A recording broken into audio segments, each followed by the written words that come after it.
Hello students, good evening. Subject verb agreement topic को आगे बढ़ाते हैं।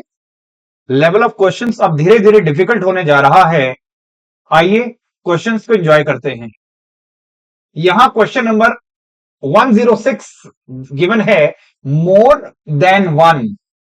मोर देन वन, अगर ध्यान से देखें तो हमने दो बातें पढ़ी थी बच्चों।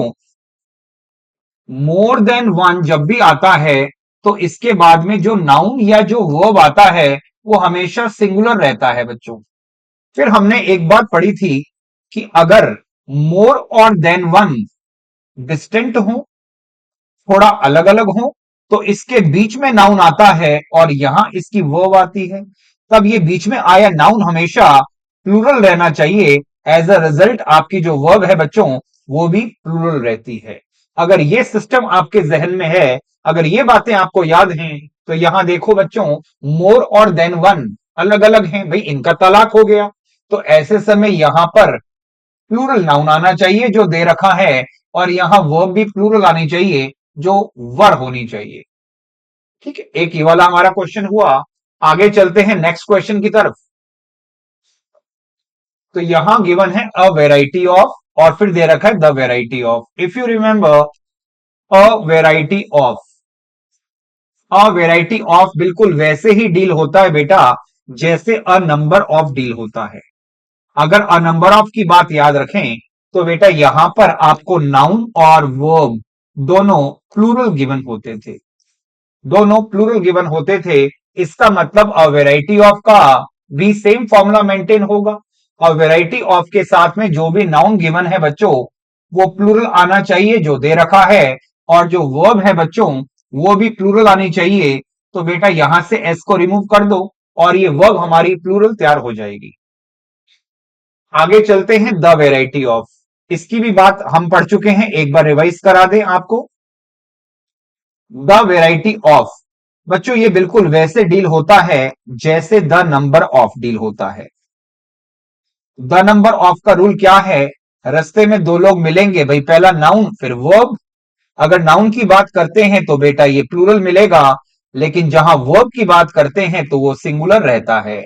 यानी फॉर्मूला 22 नहीं, फॉर्मूला 21 का मेंटेन होता है। अगर ध्यान से देखें द वेराइटी ऑफ के साथ में जो भी नाउन है वो प्लूरल रहना चाहिए, और जो वर्ब है वो सिंगुलर रहनी चाहिए, यानी वर की जगह पे वॉज आना चाहिए। आगे चलते हैं बच्चों। अब अगला क्वेश्चन गिवन है द नंबर ऑफ। भाई द नंबर ऑफ का फॉर्मूला अभी लिखवाया है 21, इसका मतलब मामला सेट हुआ। पीपल प्लूरल आ गया, और applied for the various vacancies, यहां पर जो वर्ब गिवन है that has to be singular. यहां पे इज आ जाना चाहिए भाई, यहां पर इज आ जाना चाहिए। क्वेश्चन नंबर 110 देखिए, सेम क्वेश्चन है। द नंबर ऑफ के साथ 21 का फॉर्मूला, बुक्स अपनी जगह बिल्कुल ठीक है, और यहां पे इज भी बिल्कुल ठीक है। इसको कहते हैं 21 का फॉर्मूला, और इस लिहाज से यह मामला नो एरर में जाना चाहिए। आगे चलते हैं भाई, नेक्स्ट क्वेश्चन। यहां पे दे रखा है 1/3।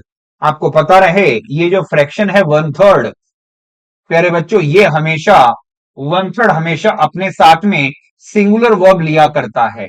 लेकिन अगर मुझको 1/3 के बाद में नाउन, 1/3 ऑफ के बाद में नाउन दिया हो, तो बेटा नाउन तीन तरह का दिया जा सकता है। Singular countable noun, plural countable noun, और अनकाउंटेबल नाउन। अजी भाई साहब, जैसा नाउन वैसी वर्ब, जैसा नाउन वैसी वर्ब, जैसा नाउन वैसी वर्ब। तो अगर इस चीज को आप समझ गए तो बेटा 1/3 ऑफ व्हाट, आपने कहा मिल्क, अरे मिल्क कैसा नाउन है? तो आप कहेंगे सर अल्ट, अनकाउंटेबल नाउन है। तो 1/3 ऑफ व्हाट, जैसा नाउन भाई साहब वैसी वर्ब, इज आना चाहिए। एक बार इसको उतार लीजिए, अगर केवल फ्रैक्शन होता तो वर्ब सिंगुलर, और 1/3 ऑफ के बाद में अगर आपको नाउन तीन तरह के दिए हो तो जैसा नाउन वैसी वर्ब, जैसा नाउन वैसी वर्ब, जैसा नाउन वैसी वर्ब। इस लिहाज से ये भी हमारा क्वेश्चन हुआ बेटा। आगे चलते हैं।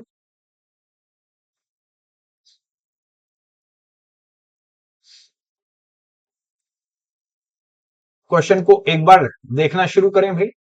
यहां गिवन है हमको 3/4 ऑफ व्हाट, 3/4 ऑफ, आपने कहा सर बहुवचन संज्ञा है, प्लूरल काउंटेबल नाउन, जैसा नाउन वैसी वर्ब, तो बेटा इसकी जगह पे आना चाहिए आर। अगला चलते हैं बेटा परसेंटेज के ऊपर। 40% ऑफ, 40% ऑफ व्हाट, आपने कहा प्लूरल काउंटेबल नाउन, तो 40% ऑफ व्हाट, इसका मतलब आने वाला जो भी वर्ब है वो क्या हो जाएगा भाई? 40% ऑफ द स्टूडेंट्स, बताइए क्या होगा भाई? तो यहां पे 40% के बाद में जैसा नाउन वैसी वर्ब, इसका मतलब यहां पे हैज का हैव हो जाना चाहिए। आगे देखो भाई, 10% ऑफ व्हाट, आपने कहा सर अनकाउंटेबल नाउन, भाई वाटर तो अनकाउंटेबल नाउन है, तो जैसा नाउन वैसी वर्ब। अगर ये नाउन ही अनकाउंटेबल है तो सिंगुलर कंसिडरेशन बेटा हैज हो जाएगा। ऑल द मनी, बेटा मनी की अगर बात करते हैं तो ये एक अनकाउंटेबल नाउन है, सिंगुलर रेफरेंस बेटा हैव की जगह हैज होना चाहिए। ऑल द स्टूडेंट्स, प्यारे बच्चों स्टूडेंट्स अपने आप में प्लूरल काउंटेबल नाउन, जैसा नाउन वैसी वर्ब, वर हो जाना चाहिए। अगला देखिए, इफ माई फादर, भाई सिंगुलर, और सिंगुलर के साथ वर्ब भी आनी चाहिए singular. If my father approves I will go to Mumbai, ये हमारा आंसर बनना चाहिए। नेक्स्ट क्वेश्चन, अब बेहतरीन क्वेश्चन में से एक है, the disclosure of the synopsis of the Thakkar commission report on the assassination of various political killings have raised several vital questions. भाई साहब लंबा क्वेश्चन है, घबराने का नहीं है, आपको केवल वर्ब का सब्जेक्ट ढूंढना है, पहले वर्ब ढूंढी जाए।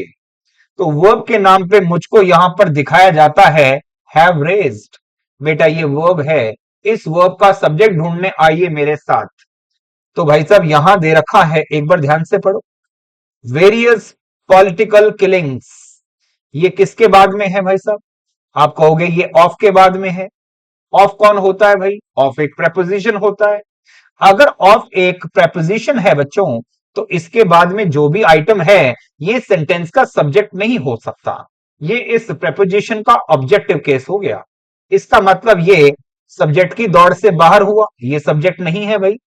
आओ आगे चलो, ये जो दे रखा है द एसेसिनेशन, ये सब्जेक्ट हो सकता था, लेकिन ये किसके बाद दे रखा है? अरे देख के बताओ, ऑन, भाई ऑन भी तो एक प्रेपोजिशन है। अगर ऑन एक प्रेपोजिशन है तो इसके बाद वाला आइटम सब्जेक्ट नहीं हो सकता, क्योंकि ये तो objective case of this preposition है। आगे चलते हैं भाई, यहां दे रखा है द ठक्कर कमीशन रिपोर्ट, क्या गिवन है? द ठक्कर कमीशन रिपोर्ट, और ये किसके बाद पड़ा है? आप कहोगे सर एक बार दोबारा से प्रेपोजिशन के बाद, तो प्यारे बच्चों ये ऑब्जेक्टिव केस हो गया, this can not be the subject of the sentence. आगे चलते हैं बेटा, सिनॉप्सिस किसके बाद पड़ा है? अरे भाई दोबारा प्रेपोजिशन दे रखा है, तो बेटा synopsis objective case of the preposition हो गया। तो भाई साहब सब्जेक्ट क्या है? आइए, द डिस्क्लोजर, डिस्क्लोज करने का जो भी कार्य है उसको कहते हैं हम लोग रहस्य उद्घाटन। ध्यान से समझो, रहस्य उद्घाटन, इसको हमने डिस्क्लोजर कहने की कोशिश करी। अगर डिस्क्लोजर हो गया तो जब भी किसी चीज का खुलासा होता है इसको डिस्क्लोजर कहते हैं। भाई खुलासा छू नहीं सकते लेकिन फील तो हो जाता है। भाई डिस्क्लोजर एक एब्स्ट्रैक्ट नाउन है, और एब्स्ट्रैक्ट नाउन अनकाउंटेबल नेचर का होता है। इसका मतलब ये एक यूसीएन हुआ, और यूसीएन की जो वर्ब है ना प्यारे बच्चों, वो सिंगुलर रेफरेंस के साथ हैज आनी चाहिए।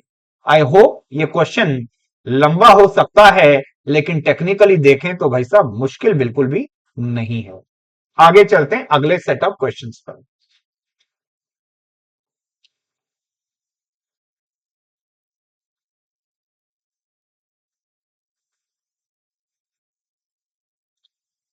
चलो भाई यहां आता है हमारा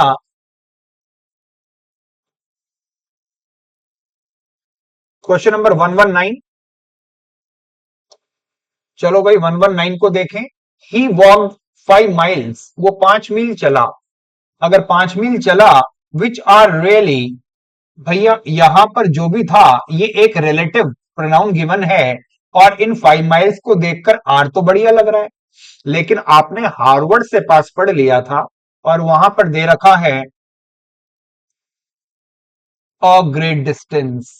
इसका मतलब पूरे के पूरे डिस्टेंस को एक यूनिट की तरह मान रहा है।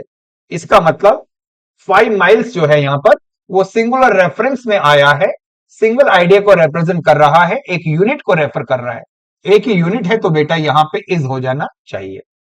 नेक्स्ट आता है the introduction of tea coffee and such other beverages have not been without some effect. चलो अगर इसको ध्यान से देखें तो बेटा ये यहां की वर्ब है, और अगर ये वर्ब है तो वर्ब का सब्जेक्ट ढूंढने आओ मेरे साथ।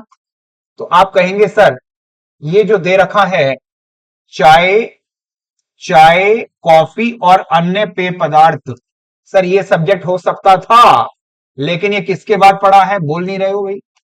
ये preposition के बाद पड़ा है, तो this is the object of this preposition। तो यहां पे जो इंट्रोडक्शन दिया है इसको हिंदी में कहते हैं बेटा परिचय। जब आप किसी का परिचय करवाते हो तो परिचय को टच नहीं कर सकते, लेकिन परिचय फील हो जाता है, इंट्रोडक्शन। और वैसे भी ये जो TION सफिक्स है बच्चों, ये एक एब्स्ट्रैक्ट नाउन का सफिक्स है, और एब्स्ट्रैक्ट नाउन हमेशा अनकाउंटेबल नेचर का माना जाता है।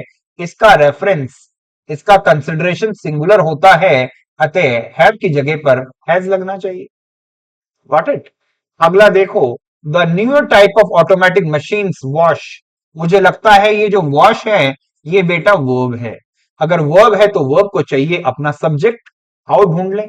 तो भाई साहब ये मशीनें मुझे अच्छी लग रही हैं, लेकिन किसके बाद पड़ी हैं, ऑफ के बाद। अगर ऑफ के बाद पड़ी हैं तो प्यारे बच्चों ये ऑब्जेक्टिव केस हो गया, इस प्रेपोजिशन का ये ऑब्जेक्ट हो गया, और ऑब्जेक्ट कभी भी सेंटेंस का सब्जेक्ट नहीं होता। इधर आ जाओ, द न्यूअर टाइप एक नई किस्म। अरे किस्म एक या बहुत सारी, आप कहोगे सर ये तो सिंगुलर है, और सिंगुलर है तो बेटा वर्ब को भी सिंगुलर बनाने के लिए वॉश नहीं वॉशेज हो जाना चाहिए। आगे चलते हैं बेटा, नेक्स्ट आ जाओ। इस पूरे क्वेश्चन का ये वर्ब है, शायद ये आप भी पहचानते हैं, और वर्ब का सब्जेक्ट ढूंढने आइए मेरी मदद करें। यहां पर दे रखा है बच्चों क्या चीज, least to languages, at least to languages. अगर कम से कम दो भाषाओं की बात है, ये दो भाषाएं किसके बाद पड़ी हैं, आप कहोगे सर ये दोबारा से प्रेपोजिशन है। अगर ये भाई साहब प्रेपोजिशन है तो बेटा ये पूरा का पूरा आइटम ऑब्जेक्टिव केस हो गया। इसका मतलब सब्जेक्ट के नाम पे नॉलेज, नॉलेज बताइए कैसा नाउन है, नॉलेज फील हो जाती है, नॉलेज को टच नहीं कर सकते। एक बार दोबारा से एब्स्ट्रैक्ट नाउन, इसका मतलब अनकाउंटेबल नाउन, और अनकाउंटेबल नाउन को सिंगुलर रेफरेंस देते हुए इज आ जाना चाहिए। ओके, आगे आ जाओ भाई। Romanticism of melancholy in art and literature are the reason for insensitivity of to those suffering from depression। इस सेंटेंस को ध्यान से देखें तो अदालत का निर्णय आता है कि बेटा ये वर्ब है, और वर्ब को चाहिए होता है अपना सब्जेक्ट। सब्जेक्ट कैसे ढूंढना है, आइए सर मेरे साथ। तो यहां पे आर्ट एंड लिटरेचर सब्जेक्ट हो सकता था, लेकिन इनके बाद पड़ा है क्योंकि इन एक प्रेपोजिशन होता है। इसका मतलब आर्ट एंड लिटरेचर सब्जेक्ट की दौड़ से बाहर। मेलंकली, भाई साहब मेलंकली का मतलब होता है सैडनेस। इसका मतलब सैडनेस इस सेंटेंस का सब्जेक्ट हो सकता था, लेकिन किसके बाद पड़ा है, ऑफ के बाद। ये एक प्रेपोजिशन है भाई साहब, ये भी सब्जेक्ट की दौड़ से बाहर, ये एक ऑब्जेक्टिव केस है। और रोमांटिसिज्म, हाँ जी रोमांटिसिज्म, इसका मतलब यहां पे इज्म सफिक्स लग रहा है। प्यारे बच्चों रोमांटिसिज्म में इज्म, जिस भी वर्ड में इज्म सफिक्स लगता है, ये हम अच्छे से पढ़ के आए हैं, वो एक एब्स्ट्रैक्ट नाउन होता है। और abstract noun consideration uncountable noun की वजह से सिंगुलर, और आर की जगह पे इस किया, काम हुआ खत्म। आओ बेटा सिंगापुर होके आते अगले क्वेश्चन। यहां पे मुझको क्वेश्चन गिवन है बच्चों, ये मामला सिंगापुर का है, थोड़ा ध्यान से देखना भाई। इस क्वेश्चन में क्या गिवन है, आइए मेरे साथ। मुझे इस पूरे के पूरे सेंटेंस में यहां पर एक वर्ब नजर आती है, वर्ब प्रेजेंट। अरे बोलो हाँ या ना। इस वर्ब का चाहिए मुझको सब्जेक्ट। आओ, इस विद को पहचानते हो बच्चों, ये विद एक प्रेपोजिशन होता है, तो बेटा उसकी पत्नी क्या बन चुकी है, ऑब्जेक्टिव केस। अरे हाँ या ना। उसके बाद एक बार मेरे साले साहब को छोड़ दो, इधर आ जाओ। इनकी बात करता हूं तो बेटा इन भी एक प्रेपोजिशन है। इसका मतलब सिंगापुर इस प्रेपोजिशन का ऑब्जेक्ट हो गया। तो बेटा जब ये भी ऑब्जेक्ट में कट गई और ये भी ऑब्जेक्ट में कट गया, अब जो बचा बस वही मेरा सब्जेक्ट है। तो आप कहेंगे sir my brother in law, यानी मेरे साले साहब। भाई सब एक ही तो हैं। और अगर एक ही हैं तो बेटा वर की जगह पे डिसाइड होना चाहिए। अरे बोल नहीं रहे हो? वॉज। क्या आएगा? वॉज। तो इस विद की वजह से ऑब्जेक्टिव केस, इनकी वजह से ऑब्जेक्टिव केस, और मेरे ब्रदर इन लॉ, कोई दिक्कत ही नहीं है। आओ आगे चलते हैं भाई।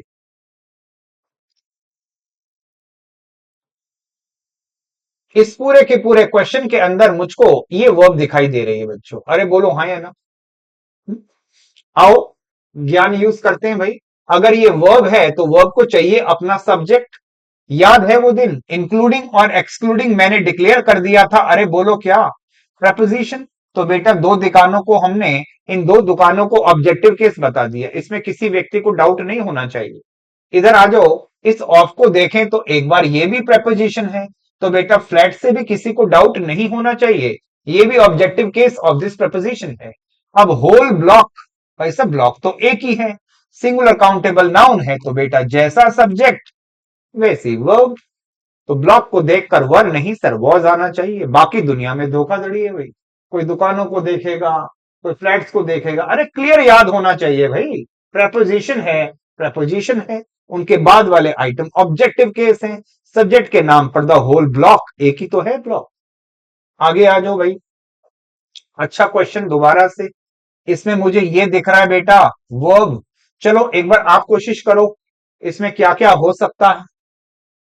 इस वर्ब का सब्जेक्ट कौन कौन हो सकता है? मुझे लगता है ये सारी सारी सारी सारी बातें किसके बाद पड़ी हैं? ओ हो।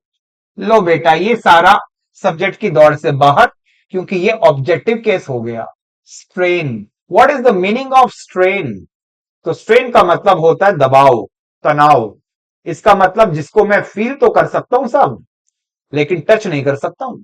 इसका मतलब एक बार दोबारा से प्यारे बच्चों, ये एक एब्स्ट्रैक्ट नाउन बनता है जिसकी फितरत अनकाउंटेबल नाउन होती है।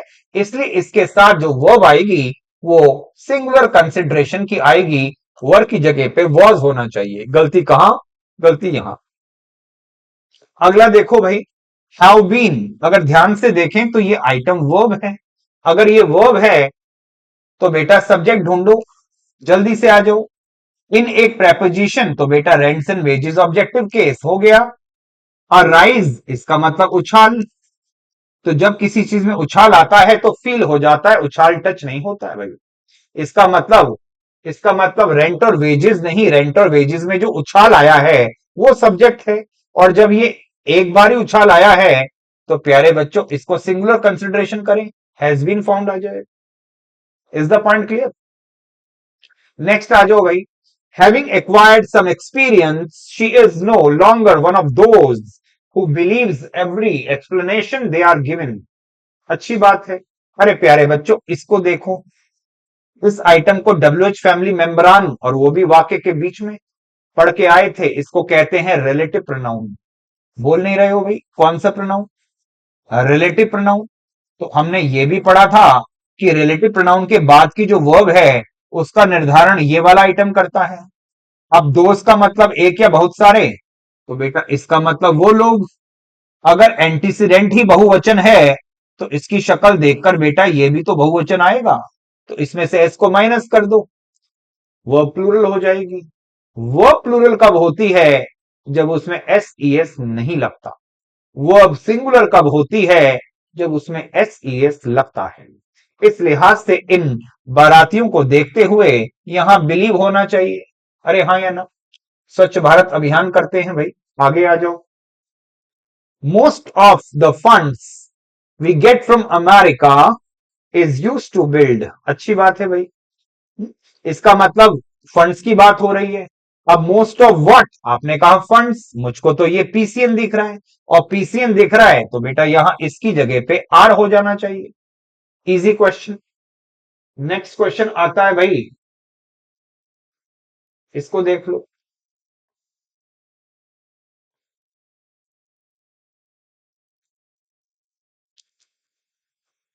यहां गिवन है she immediately quitted the job in which neither skill nor knowledge were required.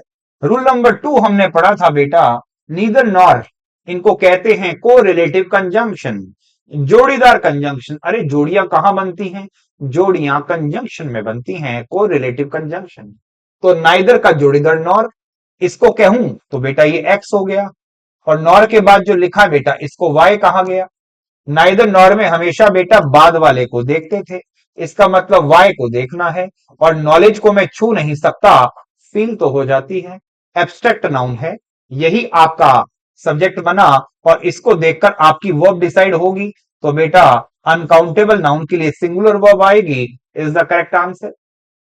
अगला क्वेश्चन आता है मम्स। इसको हमने नाउन टॉपिक में भी पढ़ा था बेटा। ये basically name of a disease होती है। अगर ये आइटम एक बीमारी है तो एक ही तो बीमारी है, एक है तो बेटा वर्ब को सिंगुलर कर दो, खेल खत्म हुआ। बात समझ रहे हो? आओ आगे चलते हैं बेटा। अगला क्वेश्चन आता है स्वच्छ भारत अभियान के साथ। Computer virus works A computer virus works exactly like the biological variety which invades। अरे प्यारे बच्चों ध्यान से देखो, क्या आपको WH मेम्ब्रान वाक्य के बीच में नहीं दिख रहा? क्या नाम दिया था इसको? Relative pronoun. अगर ये रिलेटिव प्रोनाउन है, अगर ये रिलेटिव प्रोनाउन है तो इसके बाद वाली जो भी वर्ब है बच्चों उसका निर्धारण ये करेगा। और अगर वैरायटी एक वचन है तो बेटा यहां पर सिंगुलर वर्ब आने के लिए इनवाइट्स, यहां वैरायटी को देखकर यहां पे आप इन्वेट्स कर देंगे। क्या कर देंगे? इन्वेट्स, क्योंकि ये सिंगुलर, अगर एंटीसीडेंट सिंगुलर है तो बेटा वर्ब भी सिंगुलर आएगी। भाई रिलेटिव प्रोनाउन की जो वर्ब है बाद वाली, उसका निर्धारण ये पहले वाला एंटीसीडेंट करता है। अगर ये सिंगुलर तो वर्ब भी सिंगुलर, ये प्लूरल तो वर्ब भी प्लूरल। वैरायटी तो एक ही है, इस एक वचन को देखकर इन्वेट्स करा और मामला सेट हो गया। आओ बेटा आगे चलते हैं।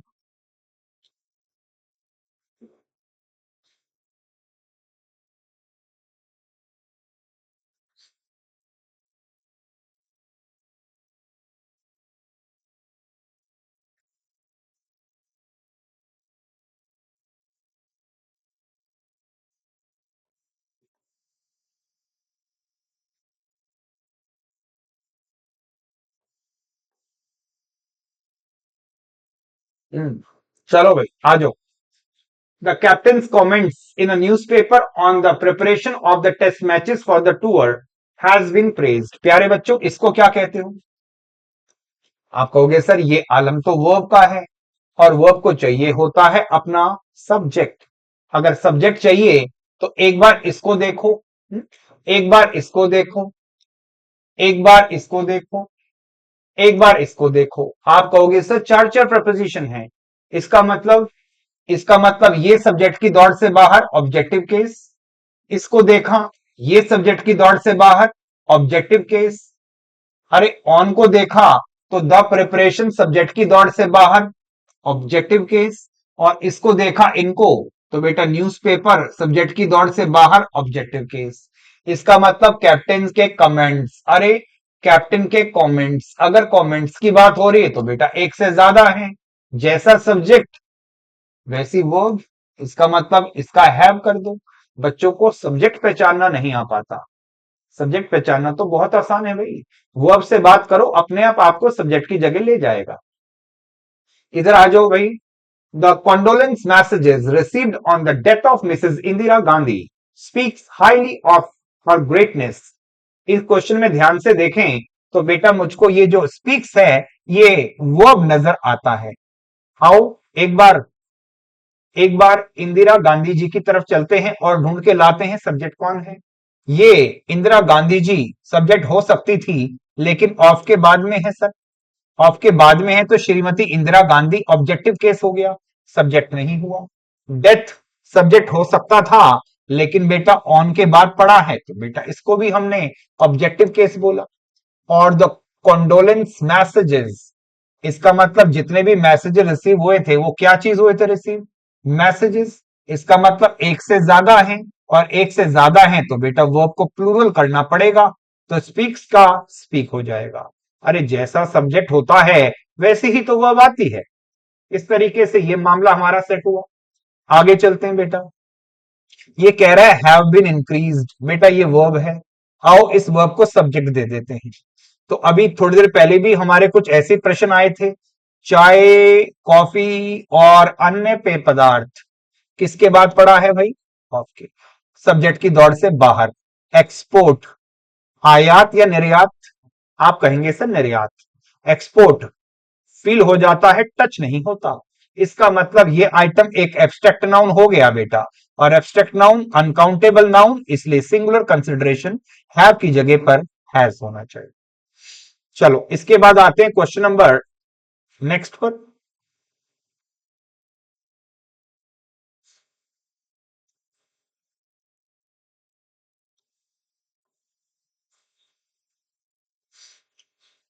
हमने एक रूल पढ़ा था, अगर आपको याद हो, कोई भी चीज अगर एडवर्ब ऑफ प्लेस से शुरू हो जाती है, अरे मैंने क्या कहा, एडवर्ब ऑफ प्लेस से कोई चीज शुरू होती है तो बेटा सब्जेक्ट के बाद में, सब्जेक्ट के बाद में हेल्पिंग वर्ब, अरे सब्जेक्ट के बाद में, सब्जेक्ट के बाद में हेल्पिंग वर्ब जो आती थी, या मैं इसको वर्ब कह दूं, जो हमारा ये कॉम्बो चलता था, ये कॉम्बो बिल्कुल उल्टा हो जाता है। इसको कहते हैं इन्वर्जन ऑफ एडवर्ब। अगर आपका सेंटेंस एडवर्ब ऑफ प्लेस से शुरू हो, चाहे हेयर हो चाहे देयर हो, कोई भी चीज जो कि किसी प्लेस को इंडिकेट कर रही हो और सेंटेंस के स्टार्टिंग में हो, तो बेटा सब्जेक्ट और वर्ब की पोजीशन बदल दी जाती है। इसको कहते हैं इन्वर्जन ऑफ एडवर्ब। तो यहां दे रखा है पैश्यो, अगर इसकी बात समझें तो बेटा ये हरे घास का मैदान है, और उसके भी 2 मील सीमा के पार अगर ये मामला पेस्चर है, तो इसके भी 2 मील उस तरफ की बात हो रही है। अरे उसके 2 मील उधर क्या होगा, कोई जगह ही तो होगी। इसका मतलब होना हो 2 माइल्स बियॉन्ड दैट पेस्चर, ये भी एक स्थान के बारे में ही कहानी बता रहा है। इसको हम कह सकते हैं एडवर्ब ऑफ प्लेस। तो बेटा यहां पे क्या लिखा है, ये वर्ब है, और यहां लिखा है हंड्रेड्स ऑफ कैटल, सैकड़ों मवेशी। तो बेटा इसमें सब्जेक्ट के बाद वर्ब नहीं, बल्कि वर्ब के बाद में सब्जेक्ट आता है। जैसा सब्जेक्ट वैसी वर्ब। हंड्रेड्स ऑफ कैटल, सैकड़ों मवेशियों को देखकर, सब्जेक्ट को देखकर आपकी वर्ब यहां पर वर आनी चाहिए। इन्वर्जन ऑफ एडवर्ब, ध्यान रखना बेटा, बहुत बार एग्जामिनेशन में बच्चा यहां पकड़ में आ जाता है। आगे चलते हैं नेक्स्ट क्वेश्चन की तरफ। सम हाईली सिग्निफिकेंट ऑब्जर्वेशंस, अगर ध्यान से देखें तो एक या बहुत सारे। आप बोलोगे सर प्लूरल काउंटेबल नाउन, तो बेटा वो भी प्लूरल कर दो। एक इजी क्वेश्चन आ गया। नेक्स्ट आता है ये वाला, the request of the workers that their wages should be increase were supported. प्यारे बच्चों ये आइटम वर्ब का डिपार्टमेंट है, तो सब्जेक्ट ढूंढना है। तो आप कहेंगे सर यहां पर the request of the workers that their wages should be increased, ये पूरा आइटम ऑफ के बाद ऑब्जेक्टिव केस, और रिक्वेस्ट का मतलब निवेदन। जब आप किसी से निवेदन करते हो तो उसको टच नहीं कर सकते, फील तो कर सकते हो, भाई रिक्वेस्ट हुई है। एब्स्ट्रैक्ट नाउन है, और इसी वजह से ये अनकाउंटेबल नाउन, सिंगुलर रेफरेंस, वर की जगह पे वॉज आना चाहिए। आओ आगे चलो बेटा। होटल के ठीक बाहर, मेरे हिसाब से होटल के ठीक बाहर कोई जगह ही तो है, नेम ऑफ अ प्लेस ही तो है। अगर प्लेस आपका एडवर्ब और प्लेस सेंटेंस के शुरू में आ गया, तो सब्जेक्ट और वर्ब की पोजीशन चेंज होती है, इन्वर्जन ऑफ एडवर्ब बनता है। इसका मतलब यहां पे जब सब्जेक्ट ही 2 बार्स हैं, तो बेटा वर्ब को भी फिर आर कर दिया जाए। अरे हाँ या ना। आगे चलते हैं लास्ट क्वेश्चन की तरफ। ये हमको गिवन है, आइए 140, क्वेश्चन नंबर 140 देखें। यहां गिवन है, we should not forget that we have a right to criticise but at the same time each of, बेटा मुझे समझ आ गया। ये जो ईच ऑफ होता है, इसको हम डिस्ट्रीब्यूटिव प्रोनाउन पढ़ के आए थे। अरे क्या पढ़ा था, डिस्ट्रीब्यूटिव प्रोनाउन। अगर याद है तो रास्ते में हमको नाउन या प्रोनाउन मिलता है, फिर वर्ब मिलता है और फॉर्मूला 21 का मेंटेन होता है। अगर ये कहानी याद है तो बोलो। डिस्ट्रीब्यूटिव प्रोनाउन कौन कौन थे भाई? Either of, neither of, one of, none of, each of, each one of, every of कुछ नहीं होता, एवरी वन ऑफ होता है। 21 का फॉर्मूला। इसका मतलब इसके बाद में नाउन या प्रोनाउन बहुवचन आएगा। हमारी बात हो रही है बहुवचन है, लेकिन वर्ब हमेशा सिंगुलर आएगी। प्यारे बच्चों, हैव का करेंगे हैज। ये सुंदर सुंदर questions CDS, AFCAT, SSC CGL pre, SSC CGL mains और कुछ क्वेश्चन बैंक सेक्टर से उठाए गए। सारे के सारे question examination point of view से वेरी वेरी इंपॉर्टेंट है। एक बार इन सारे क्वेश्चंस को अच्छे से देख लीजिएगा स्टूडेंट्स। मिलेंगे आपसे अपने अगले सेगमेंट में और वहां पर हम इसी टॉपिक के और बेहतरीन क्वेश्चंस के साथ आएंगे। एक भी कंसेप्ट अछूता नहीं रहेगा। हम इस टॉपिक को बहुत डिटेल से और डेप्थ में पढ़ के आ चुके हैं और इसलिए क्वेश्चन पढ़ने का आनंद कुछ और ही होगा। आज की सभा को विराम देते हैं बच्चों, फिर मिलेंगे आपसे अगले सेगमेंट में। Thank you so much guys.